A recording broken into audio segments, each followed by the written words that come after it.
You're watching Cape Media News, brought to you by Cape Media Center. Tonight on Cape Media News, Monomoy School District mourns the loss of a beloved teacher. Plus, learn all about ballot question 3. And a sneak peek at this week's episodes of Candid Candidates. These stories and more are coming up next on Cape Media News.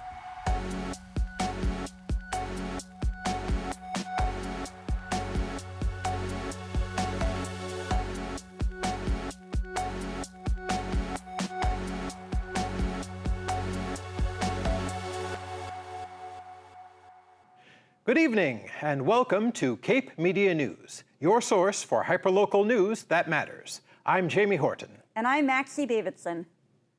There's a significant question on the ballot this year that could change how transportation network drivers, those who work for ride-sharing companies, negotiate their wages and working conditions.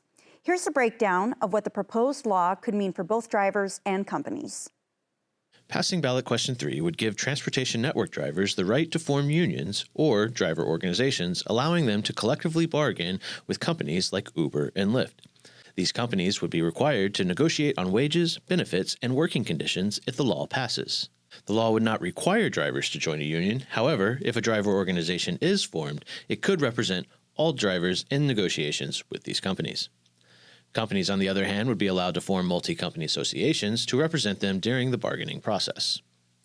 Only drivers who complete more than the median number of rides in the past 6 months would be considered active drivers, and only they would participate in union activities. For a driver organization to be recognized as the exclusive bargaining representative, it would need support from at least 25% of these active drivers. The reality is that 80% of the trips are done by drivers that are working full-time. That means that this is their primary source of income to take care of their families. And right now they're facing having to work up to 70 hours a week just to make ends meet. The Attorney General recent settlement with these with Uber and Lyft is a start at trying to set basic standards in this industry, but it doesn't account for all the out-of-pocket expenses these drivers have with their car maintenance, insurance, gas, and tolls. And it doesn't account for all their work time, given that doesn't account for the times in between rides when they're waiting to get another ride. If negotiations stall, the law provides for mediation or arbitration to resolve disputes. The proposed law also requires the arbitrator to consider whether drivers are being paid enough to avoid relying on public benefits. So what does this mean for drivers? If passed, this law would give drivers the ability to collectively bargain for their wages and benefits with the companies they work for. Last week, a local teacher and her young daughter passed away while vacationing in Clinton, New York. Chatham Elementary School teacher Shannon Hubbard and her 1-year-old daughter Maggie died after a fire broke out in their Airbnb rental home. Husband John Hubbard, a Dennis police officer, and 3-year-old son Jack were also injured. Police Chief John Brady issued a statement earlier this week. On behalf of the entire Dennis Police Department, I convey my deepest condolences and heartfelt sympathy to the family of Patrolman John Hubbard over the tragic loss. We pledge our full support to Patrolman Hubbard and are committed to providing any assistance he needs as his family and loved ones navigate this unimaginable loss. We also know that the Dennis community is caring and compassionate and will also be a source of support. Monomoy Regional School District will have support teams and counselors ready at the elementary schools to be a resource for the community as they process the loss of a beloved educator. The Greg Hill Foundation will be holding an on-air fundraiser and matching all donations up to $10,000. If you'd like to contribute, visit thegreghillfoundation.org/donations/Hubbard. October is National Cybersecurity Awareness Month, and with scams on the rise, it's important to be able to recognize a threat to your security. Phishing scams are online messages that appear to be from a trusted source. If something seems off or sounds too good to be true, do not respond to the message, click links, or give any personal information. Remember to use strong passwords for your online accounts and enable multi-factor authentication on any site that offers it. For more cybersecurity advice, check on the Massachusetts Division of Banks' recent article on mass.gov/news. Nauset Beach staff had their hands full Tuesday morning attending to a 12-foot great white shark that had washed ashore. The 1,240-pound shark, identified as a cataloged male named Koala, was towed into the parking lot where it was then transported to the Public Works headquarters. The initial necropsy was performed by Dr. Greg Skomal and showed no obvious signs of how or why Koala died. Barnstable Public Schools are looking for donations. The Family Engagement Center's free clothing closet is in need of clean, gently used, or new clothing, shoes, and books for children. Donations can be dropped off between 9 a.m. and 4 p.m. on weekdays at the Family Engagement Center inside the Hyannis Youth and Community Center. Barnstable County's Public Nursing Division is offering another COVID and flu vaccination clinic. Head to the Harbor View Conference Room in the Barnstable County Complex on October 21st from 9 a.m. to 2 p.m. to receive the updated Pfizer and flu vaccine, available in regular or high dosages. Pre-registration is required. For questions, contact Deborah Jones at 508-375-6837. Barnstable County is holding an online public information session to update the community on PFAS contamination in Hyannis. Cape Cod residents, especially from Barnstable and Yarmouth, are encouraged to attend this web-based information session, which will feature an expert presentation along with an audience Q&A. Topics will include contaminated sites, exposure paths, field sampling, site-specific protective measures, and cleanup plans. The session will be held on October 29th from 5:30 to 6:30 and can be accessed at capecod.gov. The Barnstable Police Department is now participating in the Blue Envelope program. If you or a driver you know is autistic, this program may be beneficial. To participate, pick up specially made envelopes designed to hold essential driving documents like a license and registration.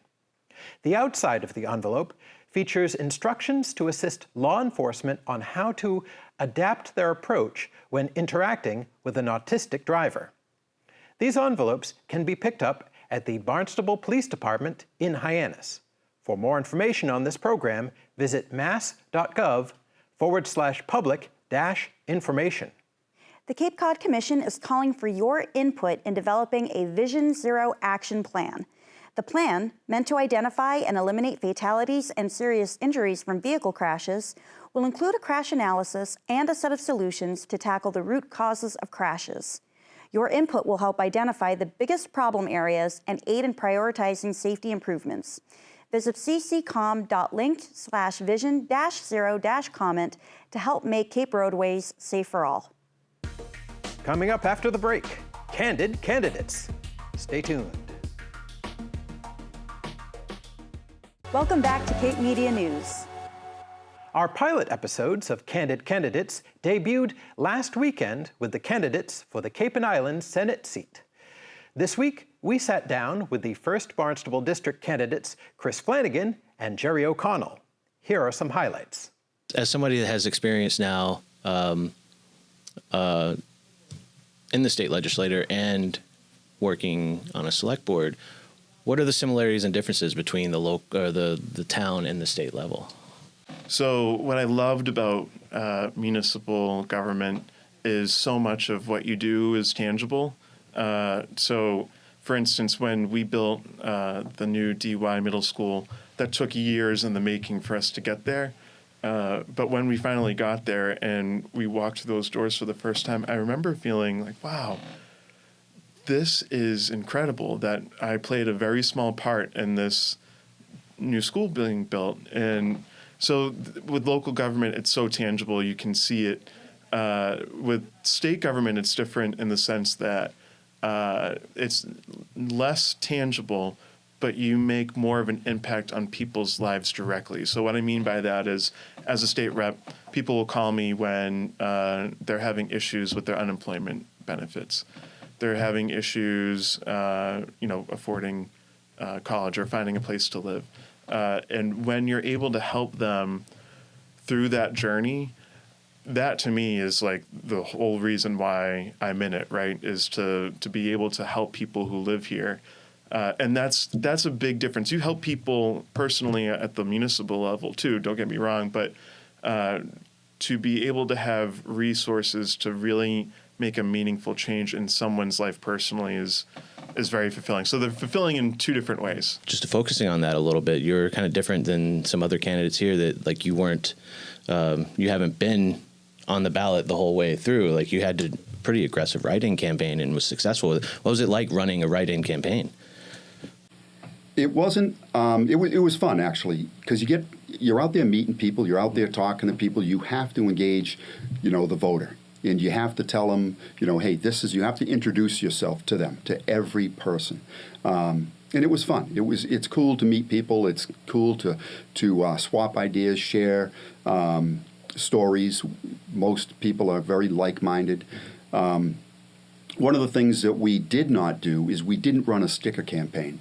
And everybody was telling us, you got to just do stickers. And I spoke to each one of the town clerks, and they advised against that. So we said, we're going to be old school. We're going to have people go there. If you can make your way to the polls, then you can surely write in my name and address. And people did that. We were required to get 150 write-in votes. We got over 500. I actually got 30 write-ins for Congress. I'm sure I got a few others for different positions, but it was pretty good, and it was fun along the way. We had a really good team, and I have to thank my team because the guys that are working with me, they're volunteering their time, and so the success is pretty much lies on the team. And it was a fun process, and it was cool to sit back on Tuesday night, the 3rd of September, and just kind of watch the numbers come in. It was a fun process, and I enjoyed every bit of it. Be sure to catch the full episodes on our YouTube page this weekend. Are you concerned about banned books? Laura Saunders, a professor of library and information science at Simmons Graduate School, will be at South Yarmouth Library to present her lecture titled, Not in My Library, Public Pressure on Public Libraries. In this lecture, Saunders explores what's behind the increase in efforts to ban books in public libraries. You can catch her talk on October 24th at 7 p.m. in person or online via Zoom. Let your voice be heard, Barnstable. The local Comprehensive Planning Committee is updating the town's future land use map with proposed land use study areas. These updates will help guide Barnstable's future over the next 10 years. The LCP committee is seeking feedback regarding the proposed study areas. The public comment period is open until the end of the day on Wednesday, October 23rd. The drafted map is accessible for review and comment at barnstablelcp.com. Help the Yarmouth Police Department clean up Yarmouth. If you have an old boat, RV, or car, you can have it removed free of charge. You may even be eligible to receive a tax credit. Companies that can help with removal include Cash for Cars, Chuck Ran Auto Parts, Cars for Kids, and Junk Cars Wanted. The Town of Yarmouth Transfer Station can dispose of boats and trailers for a fee of $205. They must be free of oil, gasoline, antifreeze, and any metal including the motor. Chatham Public Works has posted their annual Do Not Plow list. This list is released after Public Works staff inspect and evaluate private roads to prevent damage to town equipment during snow and ice removal. If private roads don't meet the standards, snow plowing and sanding services will not be provided for the 24-25 winter season. You can find the list of roads on the Highway Division's website at chatham-ma.gov/523. Inviting all veterans, learn how to cook with KAM appliances in their Hyannis showroom. Join the Cape and Islands Veteran Outreach Center and Chef Linda to sample the Spotlight recipe before learning how to make it yourself in KAM's live kitchens. Each veteran will leave with their meal packaged in reusable containers, a recipe card, and a grocery gift card. Don't wait to sign up as there are limited spaces available. Register by calling 508-237-3349. Are you looking forward to expand your creative writing skills, get feedback on your work, or want to learn how to write a short story? Brooks Free Library has begun a 7-week creative writing group open to all ages 18 and over. Pen, pad, and prompt will meet on Thursdays from 6:30 to 8:30 p.m. until December 5th. Registration is not required. For more information, contact Brooks Free Library at clamsnet.org. Harwich Recreation has announced a new adult basketball league. The league will practice on Tuesdays from 7 to 9 p.m. at the 204 Municipal Building and will be $25 for residents and $40 for non-residents. Register online at harwichma.myrec.com or call 508-430-7553. And lastly this evening, we send it to Ryan Downs with a recap of This Week in Sports. Welcome back to the Cape Media News Sports segment. I'm your host and local sports guy, Ryan Downs. We had a doubleheader of game coverage on Wednesday night, so let's get right into those recaps. In a highly anticipated rematch, the Monomoy Sharks took down DY 3-0 in a field hockey showdown at Monomoy High School on Wednesday. This was the second meeting between the two powerhouse programs, with the teams battling to a 1-1 tie in their first encounter last month. DY entered the game riding a hot streak, ranked 7 in Division III with a 9-2-2 record, and fresh off 4 consecutive wins, outscoring opponents 16-1 in the process. Monomoy, ranked 3rd in Division IV with a 13-0-2 record, has been equally dominant all season. They were 7-0 coming into their first matchup with DY, outscoring opponents 58-0. They led up their first goal of the season to DY, which resulted in that 1-1 tie. Since then, the Sharks have gone 6-0-1, outscoring opponents 25-3. But they came into this game following a disappointing 0-0 draw in a 3-hour bus ride to and from Longmeadow. Monomoy wasted no time in asserting themselves. With just 2 minutes remaining in the first quarter, number 8 scored to give the Sharks a 1-0 lead. The pressure continued into the second quarter when number 3 tipped in a putback off a corner attempt with 11 minutes left to extend the lead to 2-0. DY fought hard to get back into the game, but struggled to break through Monomoy's defense. In the final minute of the third quarter, Monomoy's number 9 added another goal, making it 3-0. Despite DY's offensive surge, Monomoy's defense stood strong, securing the win and preserving their unbeaten season. And the Redhawks volleyball team continued their dominant run, sweeping Nauset 3-0 Wednesday night on their annual Dig Pink volleyball game to support breast cancer awareness. With Barnstable's gym under repairs this week, this game, as well as their game tonight, will take place at DY. Having previously defeated Nauset 3-0 on September 30th, Barnstable took the opportunity to rotate younger players into the lineup for varsity experience. Sophomores Bella Magalhaes and Molly Colantuano made the most of their chances. Magalhaes led the team with 8 kills, while Colantuano added 7 aces to power Barnstable to a comfortable victory, with set scores of 25-15, 25-12, and 25-7. With the win, Barnstable improves to 13-3 on the season and holds the number 10 seed in Division I. Nauset continues to struggle, dropping to 6-11 and ranking 52nd in Division III. With 2 games remaining, Nauset will be unable to reach a 500 record and will close out their season next Wednesday at home against Falmouth. And that's it for this week's sports update. Back to you, Jamie and Maxie. Thanks, Ryan. While Election Day isn't for another few weeks, if you'd prefer to skip the crowds, you can vote early starting tomorrow. That's right. The early voting period begins on the 19th and goes until the 1st of November. Check out your town's website to find more information about early voting times. And thank you for joining us this evening. If you have a story you'd like to see covered, send us an email at newstip@capemedia.org. Tune in every week for more hyperlocal news that matters on Channel 26, Apple TV, Roku, and Fire TV.